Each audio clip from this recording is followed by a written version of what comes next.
Guys, welcome back to today's video. Today is Saturday, December 5th, 2020, and today I want to talk to you guys about the erosion of GOP support in traditional Republican states. As of today, there are a few likely states that are pretty surprising on our electoral map. This includes the states of South Carolina, Alaska, and Kansas. And if we're talking about a situation maybe 8 years ago, it would be surprising to see Texas and Nebraska's 1st district on the list. Now, what exactly does a likely state or district mean? It just means that the margin was decided between 5 and 15%. This was not the case in many of these states in the 2016 election, and also some of them are on the verge of being likely states compared to being a 20-point margin of victory for Donald Trump 4 years prior. Now, I understand that, yes, there is support that will be eroded whenever the opposition party wins, but also you do have to realize that there were some regions of the country where Donald Trump did better. And if we were talking about an increasingly more polarized nation, it doesn't necessarily make sense that some of these states got narrower, whereas some of these states expanded. We saw a variety of results. We saw states such as Arkansas and Florida expand in terms of their margin of victory for President Trump. And then other states around the country, the majority of them actually shift away from him. But I think when we're looking at some of these more solid Republican states, they've shown us in the 2018 midterm elections that they have gotten more competitive. Now, they're not necessarily going to be these, swing states at the highest level that the Democratic Party is going to be funding millions of dollars into. But there are competitive Senate races forming out of these states. There are competitive House races forming out of these states, competitive governor races looking to 2022. And on the presidential level, they're no longer safe.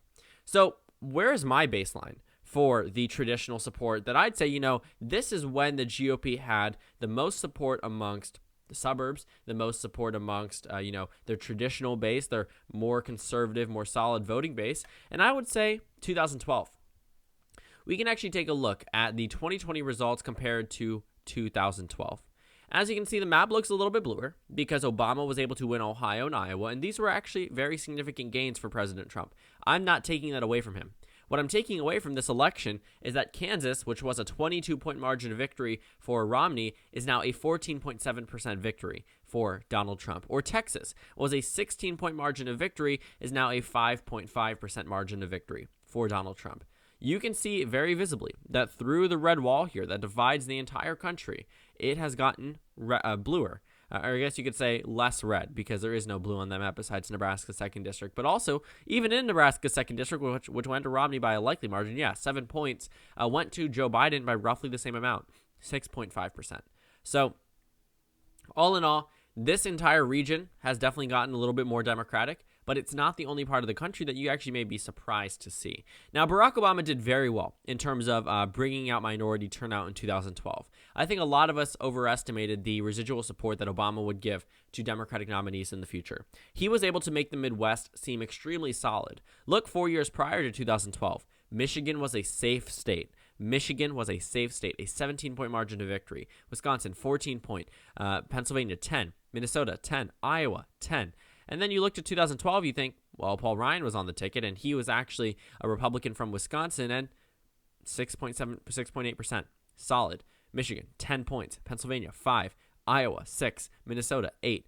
And also over here, this entire region has gotten a little bit more blue, but that's besides the point. You also have to see that around this area, yes, Donald Trump did do better. But if you're talking about Obama's candidate, as a candidate, he was very strong. Once in a lifetime, I'd say. I don't think we're going to see anyone really as strong as a campaigner than President Obama. So he was able to make Mississippi and South Carolina and Alaska closer than they traditionally were. But even in his wide-ranging ability, he could not have flipped Georgia, which went to Romney by 8 points. He could not have flipped Arizona, which went to Romney by 9 points. And I understand it. I talk about it all the time. Changing demographics, but also erosion in these key suburban areas. This is the 2020 swing map. If you don't know what I mean by that, essentially it takes all of the counties that have reported and compares them to their 2016 election results. And you can see a lot of red, and you can also see a lot of blue. But where you see a lot of the blue is what really matters. Specifically in Georgia, you see around the Atlanta metro area that this entire region got a lot bluer. And you may think, what did one county actually do? If you're comparing it to 2016, well, it landed Joe Biden the victory in this state. Joe Biden won Georgia by 12,000 votes. Every single vote counted out of the 4.995 million cast. It was an exceptionally high turnout election, and Joe Biden won it in this state by 12,000 votes. It was exceptionally close. Every single state mattered. This is the first time it went blue since 1992. I don't know if all of us entirely realize how monumental it is for the Democratic Party, but a state that went to Romney by 8 points went to Joe Biden in 2020, even though both of them, even though he was on the ballot both times, surprisingly. And also, in the state of Arizona, we didn't see too many shifts, but it was enough so that Maricopa County, which that 5-point shift with Maricopa County goes the entire state, enough that Joe Biden won that county, which was enough to actually put him over the top. Had Joe Biden lost this county, he would not have won the state of Arizona. This is the state that gave Joe Biden the victory, and he won this entire state of Arizona by 0.3%. 0.3%. An extremely narrow margin, narrower than the state of Georgia in terms of raw vote share. So Maricopa County led the way for Joe Biden. And what actually happened there? Well, we're talking about suburban voters. We're talking about white voters that moved away from Donald Trump. But if you're thinking about that, I'm telling you that these white voters moved away from President Trump compared to voting for Republicans in the past. And if Romney couldn't win the election with these, traditional white voters, why did Donald Trump do so well on this map? We'll take a look at where it actually swung compared to 2016. 2016 was a very weird election. Donald Trump not only won the white voters, but he won voters that even Obama, had carried overwhelmingly. But now you start to see that, hey, wait a second. Shouldn't Donald Trump have lost by an even larger margin if this was the case? Well, the answer is yes. But it's also a little bit trickier than that. Donald Trump was able to increase his support amongst minority voters. We actually have some national exit polling data, which actually shows us that urban voters voted for Biden, suburban voters voted for Biden. That's one of the first times we've seen the Democratic Party actually take the lead amongst suburban voters. And of course, they lose amongst rural voters. But if you go all the way up to race, you do see that Donald Trump increased from 8 points in 2016 to 12 points amongst black voters. Amongst Latino voters, increase. Amongst Asian voters, increase. Amongst other racial/ethnic groups, increase. The only decrease for his vote share is white voters. And the reason why that was enough to actually put Joe Biden over the top, when the Democratic Party has been reliant on minority voters forever, and they still are. They won this election on the backs of minority voters. But also, you have to realize that these white voters that traditionally voted for the Republican Party, that make up 67% of the electorate, 70% of the United States population, are traditionally Republican, but they voted against President Trump this election. And that's one thing that really helped Joe Biden. But the reason why the margin isn't as large as it should have been, if we were talking about 2016 minority voting numbers for the Democrats and also 2020 white support, we would have seen a very similar map to 2012, maybe even 2008. And take a look at Florida. Florida is one of the few states that actually shifted significantly. I love mentioning Miami-Dade County because it voted 22 points more Republican than it did in 2016. In fact, the state of the Miami-Dade County gave Donald Trump 200,000 more votes than 2016. And I know what you're thinking. Oh, increased turnout, right? No. Joe Biden received 20,000 less votes than Hillary Clinton. 20,000 less votes in a state that had increased turnout all around. Let's take a look at the raw votes cast versus 2016. An 18% increase in turnout. And the Democrats came up short. Not only short, but worse than they did, even running Hillary Clinton. I think Democrats may actually start to reevaluate whether or not Hillary Clinton was that bad of a candidate. Yes, she was unpopular, and yes, she pushed away the white working class.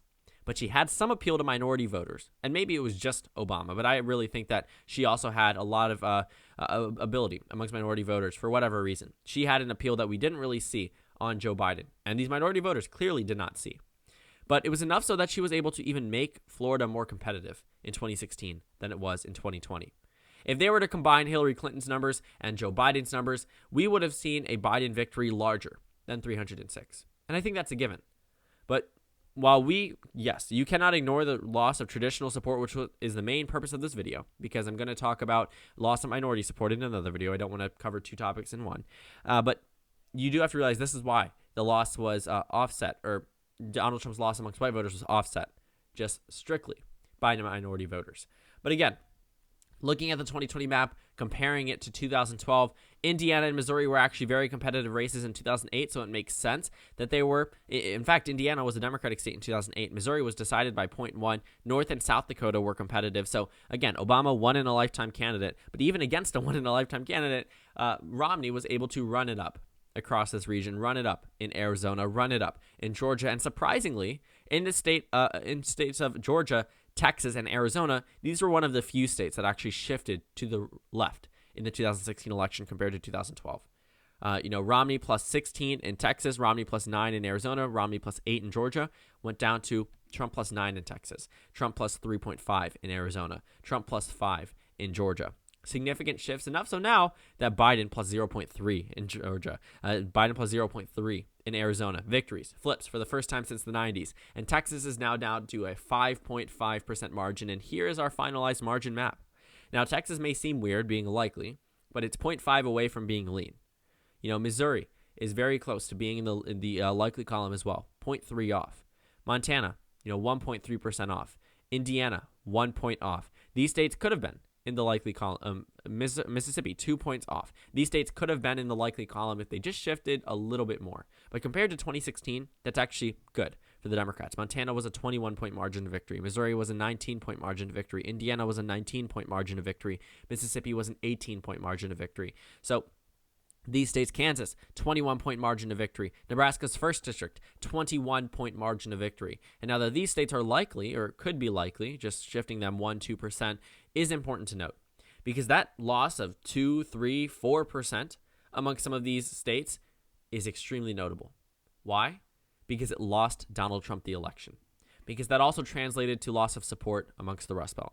Loss of support amongst traditional Republican states, which is why Biden did so well. And we're also ignoring one of the most important things.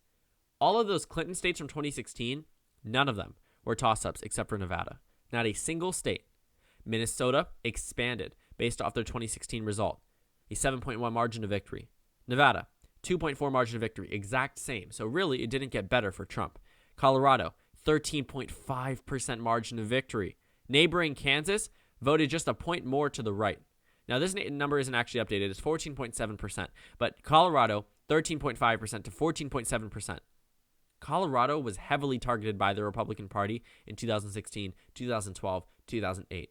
Kansas was never on the radar for the Democratic Party. And now that they're within a point of each other is very notable.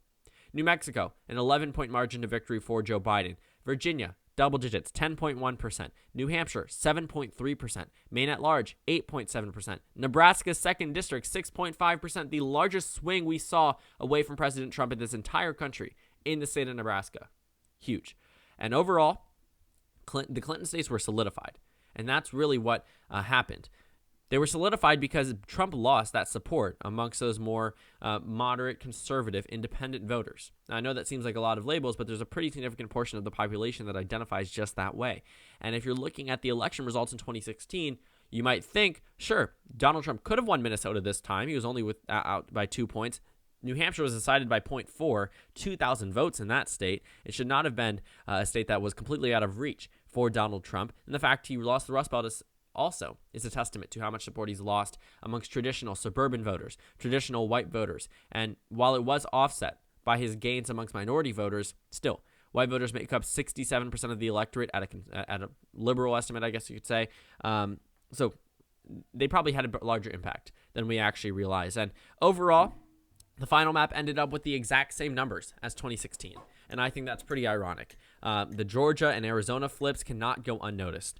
The Kansas, South Carolina, and Alaska shifts cannot go unnoticed as well. We have a shift map from 2016. South Carolina, 3 points more Democratic. Alaska, 5 points more Democratic. Kansas, 6 points. Nebraska, 5.9% statewide. Montana, 4 points more to the Democratic Party. Nebraska's 2nd district, an 8.8% swing. Nebraska's 1st district, a 5.7% swing. So yes, the entire country looks a lot bluer.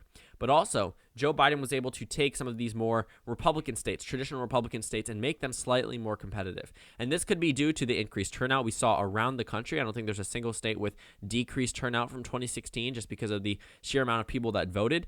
But overall, these swings are not beneficial for the GOP and could actually spell out warning signs in the future. Because now that Texas is within a certain margin, it's very possible and very likely that Texas is a swing state in the future elections. It was a swing state now. A 6-point margin of victory is not solid, but some Republican pundits would like to say it's not. There's no way denying it. That Texas is now a swing state, and also some of these other states may not be necessarily competitive on the presidential level, but may be troubling for Republicans on the statewide level in terms of governor elections and Senate elections, and also maybe more localized House elections. There are a number of things that the Democratic Party can do moving forward, and I definitely think they should invest in some of these more conservative states, because we all know in 3 decades that the electoral map will be drastically different, and we're going to be working in entirely different landscapes, and it would be smart for the Democratic Party to start investing now.